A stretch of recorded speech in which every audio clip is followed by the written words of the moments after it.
Thanks, Roberto. That introduction was probably longer than the speech, but I appreciate it. I was getting a little impatient. A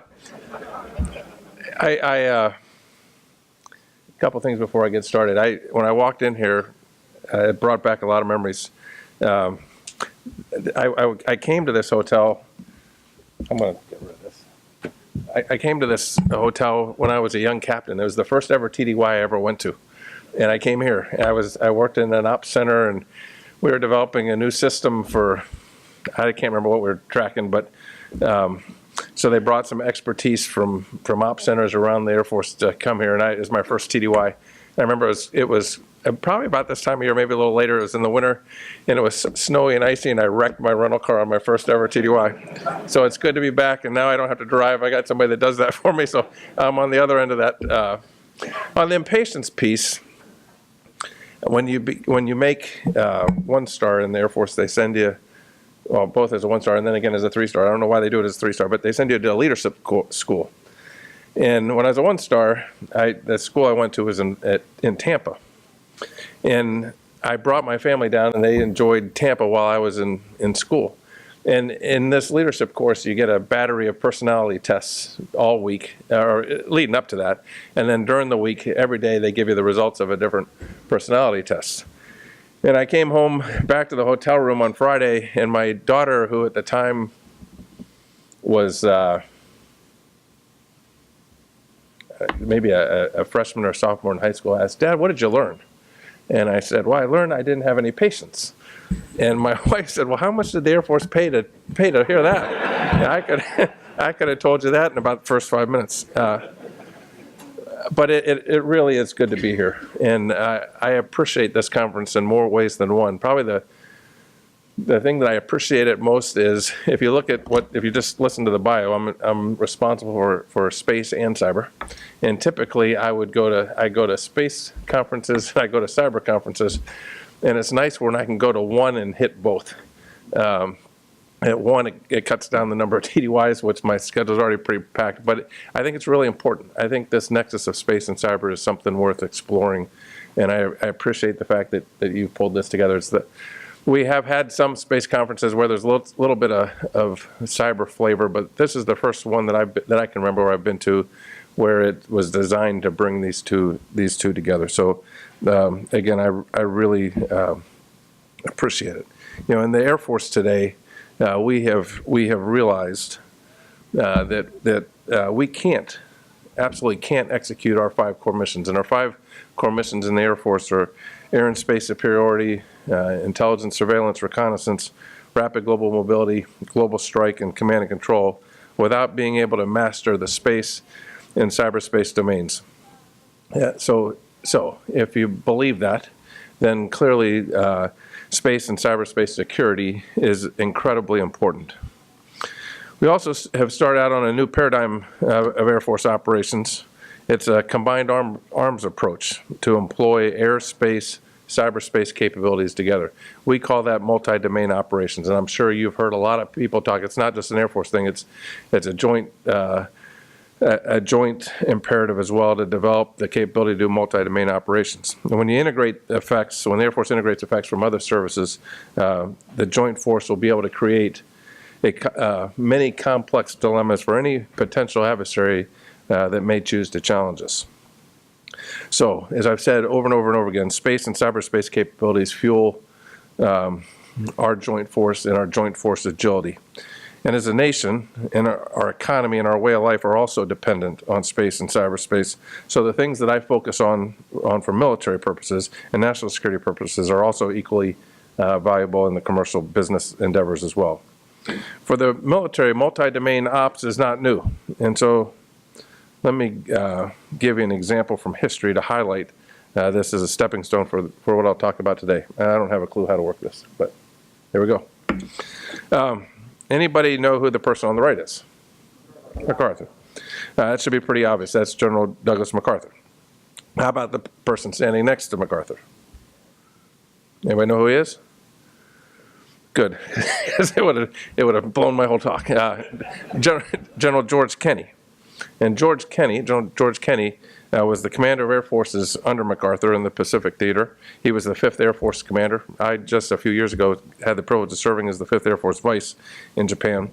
He was that during World War II, and he was called or deemed MacArthur's airman. Today we would call him MacArthur's CFAC, the Combined Forces Air Component Commander, because of the multiple nations that he commanded. He was best known for being an innovator and was a man of action. In fact, during pilot training, he was landing on his first solo flight. He was landing and he decides to shut the engine off and land with a dead stick. When he was asked why, he said, "Any damn fool can land an airplane with its engine running. I wanted to see what would happen if the engine quit." That's on his very first flight, solo flight. When Kenney took command of Allied Air Forces in the Pacific in 1942, I would say that probably General MacArthur was a little skeptical. Air power hadn't been around for all that long. He was skeptical not just of air power, but of Army Air Forces in general. But General Kenney quickly changed his mind. The Battle of Bismarck Sea in March of 1943 was a resounding success and a resounding defeat for the Japanese and a strong victory for our allies. It was made possible by Kenney's use of air power. Kenney was eventually able to thoroughly integrate air power into MacArthur's island hopping strategy, changing it to one of airfield hopping. The point of island hopping in the Pacific was obviously to obtain airfields so strikes could be extended over future islands, and enemy defenses on those islands could be extensively bombed. When U.S. land forces, the Marines, could hop, then U.S. land forces, the Marines, could hop to further islands and secure further airfields to repeat the strategy over and over and over again, each time bringing Japan closer and closer to Allied air power. That great victory wrought by the Allies in the Pacific would not have been possible without air power providing critical aid to the land and sea force maneuver. This was a great example of the interconnectedness of multiple domains from our past. And this had become to be known as the combined arms warfare in the years after World War II. Today, the U.S. military has expanded on this concept. And it's no longer just a picture of air and sea integration. It's a picture of air, land, sea, cyberspace, undersea. It's all those domains being integrated together. Moreover, our development and integration of these capabilities, both space and cyberspace, have become the cornerstone to the way we wage war as a nation. I've said on many occasions, they fuel our American way of war. Today, there is not a single joint operation that that the Department of Defense undertakes that isn't enabled by the connectivity that space and cyberspace provide to the battle space. Coordinated air, land, maritime maneuver are enabled from space-based precision navigation and timing, and beyond line of sight satellite communications. Global mobility has been transformed today because of our mastery of space and cyberspace, from the cyberspace systems that enable a request to inventory to asset tracking, to the space systems that tie it all together around the globe.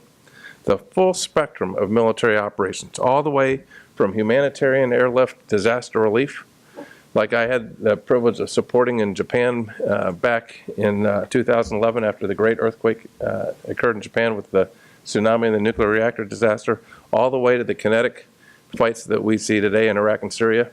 All of that is enabled by space and cyber.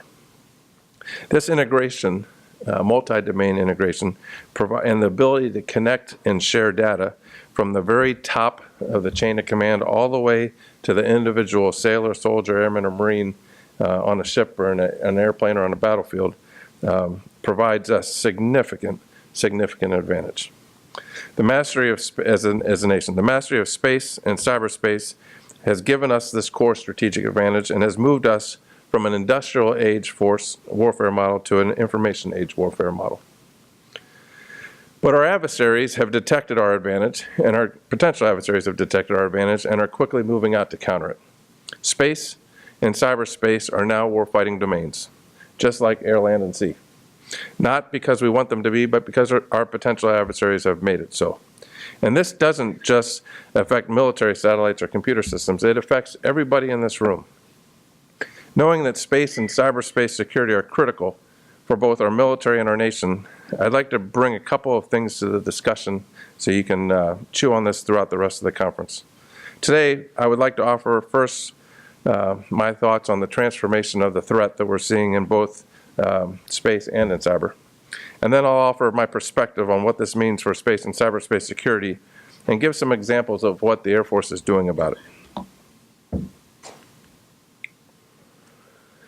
As I mentioned, our potential adversaries have had a front row seat and have watched us integrate space and cyber capabilities to great effect over the last 26 years in the Middle East.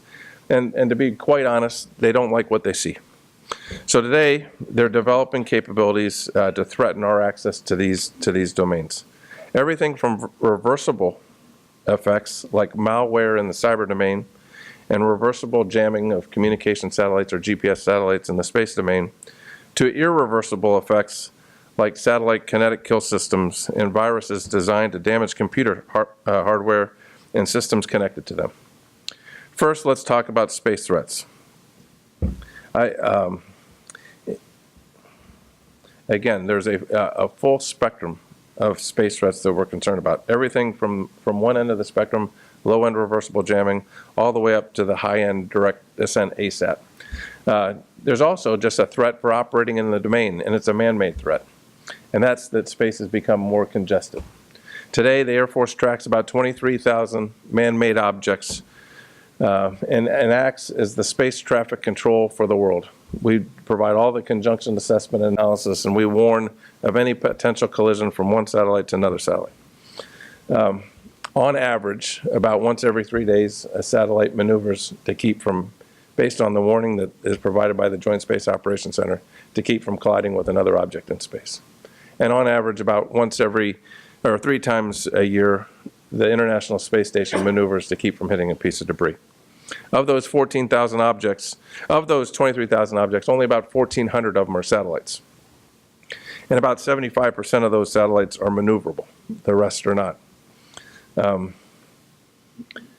In 2009, we saw what happened when 2 satellites collide. We had an Iridium satellite number 33, which is part of as we all know, a 66 satellite constellation, and a defunct, out-of-service Russian satellite called Cosmos 2251 run into each other and collide and resulted in, if you have 2 objects each going 17,500 miles an hour and they hit, it can hurt. And it created over 3,000 pieces of debris.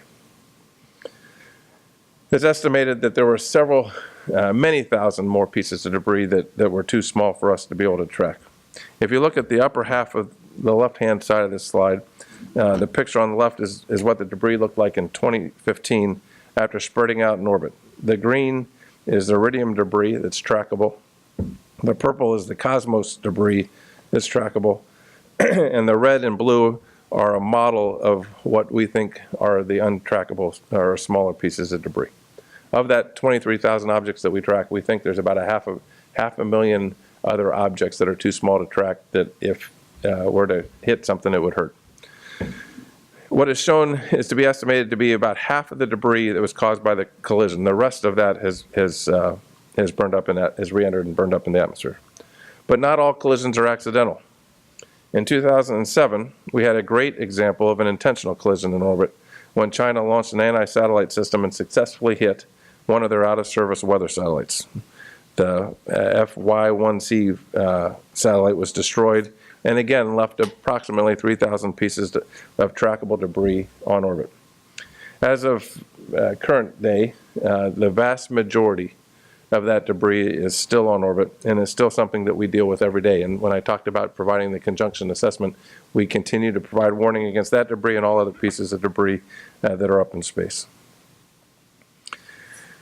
Now let me complicate this further. As I said earlier, there's 1,400 active satellites in orbit. Because of what you all are living in this is a bad term to use in a space crowd, but the explosion of new space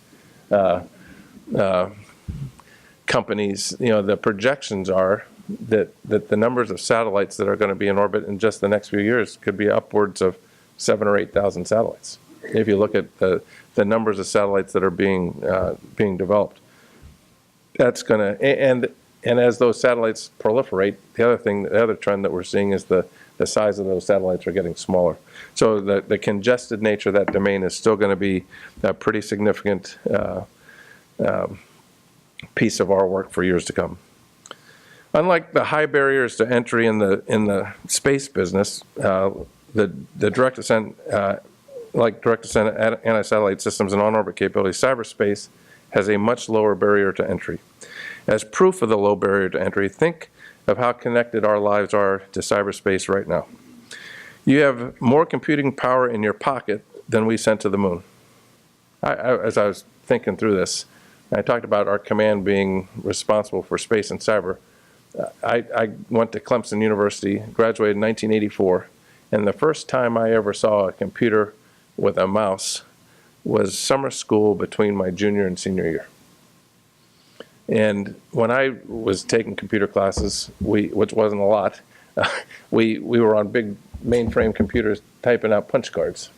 And you had the big stack of punch cards, and you put it in a hopper, and the hopper would, and the punch cards would go through, and then there's this big, huge computer printer that would go chunk, chunk, and like a picture of a Christmas tree would pop out, and we'd say, well, we won.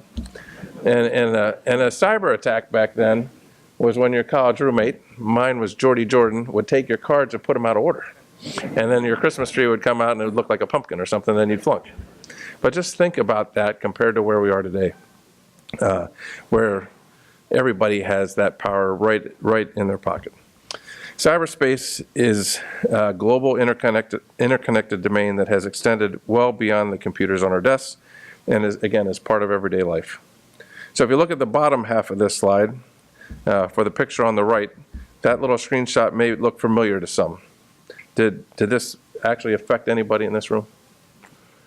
In May of this year, a global cyber attack was launched called the WannaCry crypto worm. It was a worm that exploited a couple of Windows vulnerabilities and encrypted user files on infected computers, and then asked for a ransom payment in Bitcoin to get those files back.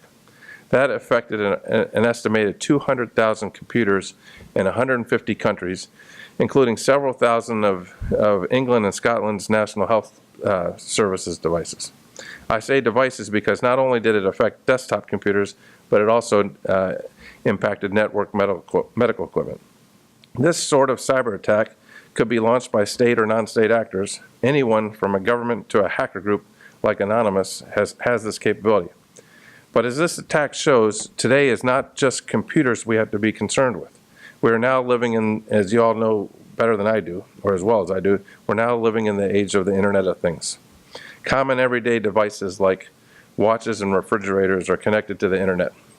The average American interacts with 6 Internet of Things devices each and every day. This extends to the nation-state level as well. Our infrastructure is rapidly becoming more and more part of the Internet of Things. So to summarize, space and cyber are both becoming congested, contested, and extremely competitive. So now let's discuss what we should be doing about it. Simply put, since we are all building our enterprises on the Internet of Things in an information age, cybersecurity must be a foundational design principle of your enterprise. So I'd ask you, is your security of cyberspace foundational to your efforts? Do you assess cyberspace security risks along with other risk factors? Is it woven into your project plans? Is it part of your corporate strategy? Do you train your operators or your employees on cyber hygiene? I would argue that since cyberspace is so foundational to everything we do, it should be a driving factor in our decision-making calculus up and down the chain. It just can't be something done by your IT department or cybersecurity team. It has to be part of our culture. Reminds me of used to work for a guy that we were talking about safety, and he said safety is kind of like salad dressing. You can get salad, and you can get your dressing on the side, and some people put a lump on top of the salad, some people take their fork, dip it in the dressing, and eat a piece of lettuce, or you can mix it all in together. And I think the same thing holds true with cybersecurity. It needs to be mixed in. It needs to be mixed in together. How we should hire and retain employees who can fit in with a cybersecure culture. The subtopic of this is how promotable are your cyberspace employees? In the Air Force, we have a chief information officer. We just stood up a chief data officer. and their cyber command opportunities at every level. My deputy commander at Air Force Space Command is a cyberspace warrior. We have our own areas for improvement here, and this is a challenge as much to me as it is to you, but we're making some pretty significant progress. We must train our employees in the latest in cyberspace threat intelligence and how to overcome it.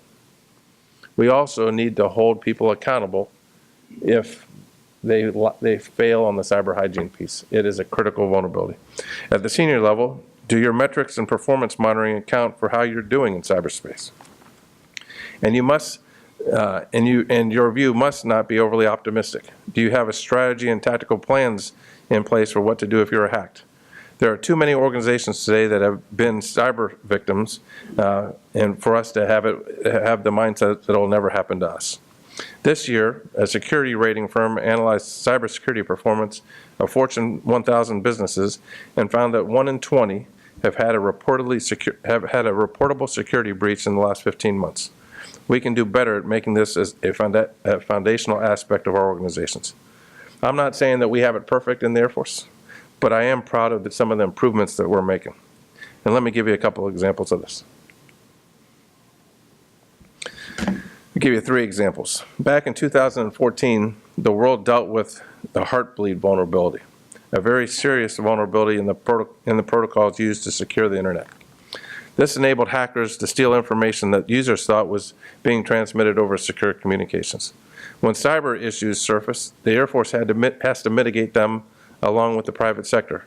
For Heartbleed, it took us months and thousands of man-hours to close the Air Force's open vulnerabilities to this Heartbleed threat. That's not good enough. So if you fast forward to 2017 and the issue that I just talked about, the WannaCry attack, the Air Force had recently started using an automated response system. We were able to assess over 419,000 globally distributed systems and mitigate any vulnerabilities within 30 minutes. Caused no user impact and had no mission degradation, 0 downtime. I don't want you to take away from that we don't have improvements to do. We do. We're always working to evolve in our cyber defenses, and it's, again, remains a high priority for us in the Air Force. But we're seeing things in a new light. Another great example is highlighted by the patch in the middle of this slide. That's a red team, or an aggressor's patch, from Nellis Air Force Base. Historically, the Air Force has used red teams to simulate enemy forces in war games or inspections. Hence the Cyrillic writing on the patch. We still use them today, and we use cyber red teams as well to test how well our cyber defense forces are doing. A cyber red team recently was preparing for an exercise at Vandenberg Air Force Base. Prior to the exercise kicking off, a government civilian network administrator stationed at Vandenberg Air Force Base in California noticed something strange during his morning checks. This particular government civilian job is to defend the Joint Space Operations Center's computer system. Without these systems, we've been unable to warn all of you of the potential debris or the collision avoidance that I talked about earlier. It's the C2 systems that the Department of Defense uses to command and control the space domain. As I was saying, one morning during his daily audit log checks, he uncovered something suspicious. Turns out he discovered the red team cyber forces lurking in his network, waiting to attack during an upcoming exercise. The red team members admitted that this was the first time they had ever been discovered. And it's indicative of how our defense forces are improving. We've also worked hard to train the cyber hygiene piece of it, which I talked about. We were standing up cyber protection teams, like the other services are doing, and we are also standing up what's called mission defense teams. And you can picture those as kind of the beat cops that are space airmen that are assigned to our space operations wing that come to work every day, understanding their cyber training and working the cyber defense of our weapon systems. The point of all this is that cyberspace defense must happen each and every day. It can't be something that you wait on until a crisis occurs. Our potential adversaries are out there right now gathering intel about our capabilities. Each one of you is a target. The graphic on the right side of the slide is an FBI wanted poster. In 2014, The Justice Department indicted 5 Chinese military officers alleging that they had hacked U.S. company computers to steal trade secrets. Secure your data, and I'll remind you of a McCarthy and Kenny standing on the ship in World War II. Back then, the saying was, "Loose lips sink ships." Now we could change it to "unsecured drives risk lives." The U.S. Air Force is not sitting still, and I hope you get that from my talk. Security is important, and as I've made it clear. However, it's not just about security, it's about joint military operations. I take great pride in the Air Force's leadership and stewardship of space and cyber domains, and we're not sitting still. Cyberspace in the Air Force is much broader than protecting our space weapon systems. We're providing mission assurance for our 5 core functions that I talked about: air and space superiority, intelligence, surveillance, reconnaissance, rapid global mobility, global strike, and command and control. One of the best ways we can do this is by partnering with industry and shifting our mindset for how we work in the cyberspace domain.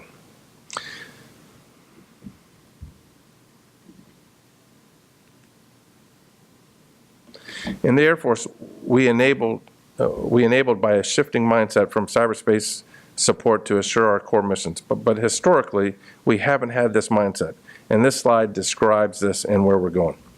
In the past, the Air Force has lumped cyberspace in with our communications career field, viewing it as part of a combat support structure for our air forces. This means that the majority of our 30,000 cyberspace airmen are working on provisioning services, not defending our weapon systems or our critical infrastructure. So, and you can see that from the slide. The stick figures down on the bottom are the numbers of folks that we have aligned, representing the numbers of folks that we have aligned in the provisioning part of this business. What we need to do is rebalance this, and we are. We need to focus on the side of the spectrum that our nation depends on us for, and that's the defense of our weapon systems and critical infrastructure. And if we shift our airmen away from provisioning services, this is an opportunity for commercial partnership. Much of what our airmen do, companies can do as a service. And this can allow us to repurpose those airmen to get after our warfighting needs. So that's exactly where we're focusing on. We are looking to partner with industry to secure and procure enterprise IT as a service, and allowing us to repurpose our airmen on the job to do the job that our nation needs them to do, to defend and, if necessary, fight and win in the cyberspace domain. So I'll leave you with this concept, and it takes us back to where we started. General McKinney and General MacArthur mastered combined arms warfare, represented by the graphics in the upper left. But as you can see on the diagram, that describes the battle space of today. Our connections via space and cyber have changed the art of the possible. Space and cyberspace are the oxygen to the warfighter, and they fuel every facet of multi-domain operations. Cyberspace superiority, our ability to master the cyber domain, is the digital DNA of our lethality. Data, information, decision, all paired with a combat capability, cyber, throughout that lethality chain. With what I've discussed today, it's plain to see that our way of war is enabled by space and cyberspace. It is possible to seamlessly combine our joint forces' separate areas of expertise. So instead of air power to support land and sea, forces from any domain can be used to support forces from any other domain. An airman that used to work for me called it domain on demand. In the future, we might call for a cyber effect to achieve a desired outcome in the land domain, while at the same time, a land-based team could be suppressing a potential adversary that was impacting our space or cyberspace capabilities. To achieve effects across the spectrum of conflict at any time and tempo, unmatched by any potential adversary. This is multi-domain operations, and this is where we're going as a joint force. I've hit on a lot of information today, and I very much appreciate, one, the invitation to be here, and two, your patience. Hopefully, the post-lunch sleepiness hasn't kicked in yet. Today, I've covered how space and cyberspace are interwoven domains, and they are being increasingly threatened. It is in our best interest to protect our slice of these domains. I want you to take away that the United States Air Force is taking action to fortify our strategic advantage powered by space and cyberspace to deliver those 5 core missions that our joint force demands. I often get the question, what keeps me up at night? In fact, I don't know if anybody saw, I was just on CBS news morning show a few weeks ago, and the reporter asked me. She didn't put this on the air.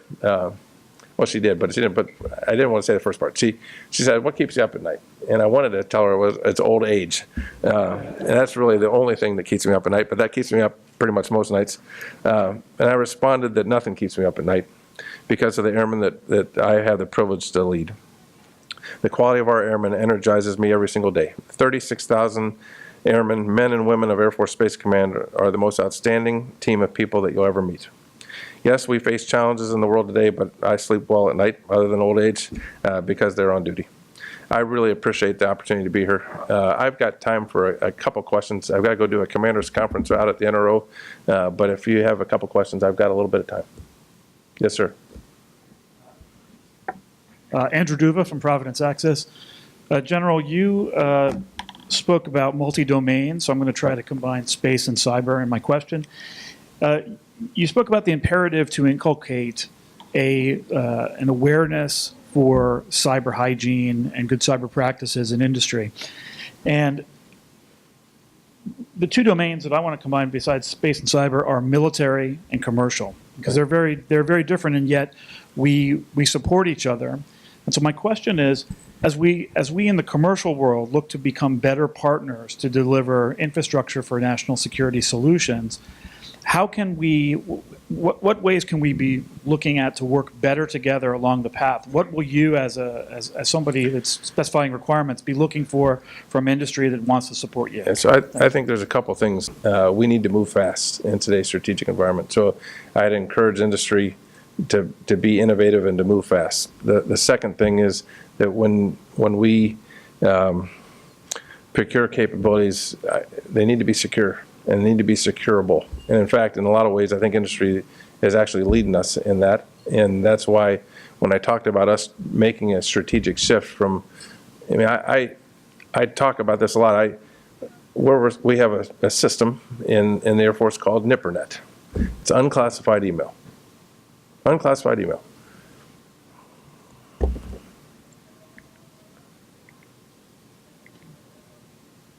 I don't know where the slide went. There, right there. Those little stick figures, I mean, 30,000 airmen. 30,000 airmen keeping unclassified email up. And if this was a room of airmen, this is how and I'll do this when I go to the commander's conference that I'm about to talk to here in just a few minutes. I'll say, how many of you have commercial email? And everybody raises their hand. And I say, well, how many times has that ever gone down? And maybe once I get somebody said, maybe once. I don't remember mine ever going down, and most of the people don't that I talk to. And then I ask them how many have what we call AFNet. And I said, how many times has it gone down today? And everybody chuckles, just like that. Everybody chuckles. Well, that's kind of sad. And so what we're trying to do is leverage commercial industry to provide us capability that we don't have to worry about, that is more secure, will enable us to get take advantage of the big data opportunities that are out there, and then enable us to shift our focus more towards protecting the weapon systems that are so vital. One more? Yes, sir. What do you think can be done? What do you think can be done? Because there's probably 20 years of lessons learned in this area that isn't being shared, either because it's so black they don't want to share it, which we can benefit tremendously from. Yeah, so I agree with you. I think there's we're going to have to work through the classification roadblocks. One of the ways that we've started, and with the help of many in this room, we on the space side, we stood up a couple years ago. We stood up something called the Commercial Integration Cell on the JSPOC, Joint Space Operations Center floor out at Vandenberg. And it started out, I played in a war game, and I was at the time I was the 14th Air Force Commander and the commander of the Joint Functional Component Command for Space, JFCC Space. And I played myself in the war game. Some people may have heard me tell this story before, but it's kind of an interesting thing to do when you play yourself. And you're in this war game, and in a war game you can play with capabilities that aren't real. I mean, it's a game, so you can experiment with future concepts. And one of the capabilities that I had in this war game was this commercial integration cell, where commercial providers were there with us. And probably the gold nugget that came out of that game that year was this commercial integration cell. And so then I left that war game, and I went back home. And now I'm playing myself for real. And something happened in the space domain that I was left wanting for my commercial partners. And I say, hey, where is this commercial integration cell that was so pivotal, it was so important in the war game? Well, it didn't exist. And so we had at the time, and I'm sure they still do, what we call commercial operators talks, where all the commercial industry would come in and we'd have a dialogue on how do we enhance the partnership that we already have. And I said, hey, I really want to stand up a commercial integration cell. And so with industry's help, and it was pretty quick in government timelines, we stood this thing up pretty quick. And it has provided some pretty significant advantage already. We have got to figure out how to work better together. And by having folks in the room sitting side by side with us, it's been helpful. I hate to do this, but I really have to run. I appreciate the invitation to be here. I look forward, hopefully, I think this is the first of one of these conferences. I think there's plans to do this again. I really appreciate you bringing space and cyber together. I think that's important. I think that's going to be really important for us going forward. I think also, if you look to the future, if you could do a classified session on this, I think it would also be extremely helpful as well to dig deeper in some of these areas that I think are really ripe for good conversations. I will tell you, we want to be good partners with you. That's been one of my, when I first came to command, I wrote a commander's intent, and one of the very first fundamental tenets I put out to the command was, we need to partner with industry, and we need to be good partners, and we need to be able to have a dialogue. And in the past, I don't think we've had the dialogue that we've needed to have. So I appreciate the opportunity to have that dialogue. I appreciate you being here. And I'm on the global and AFNet. I'm always happy to have a dialogue with you as we partner together going forward. So thank you.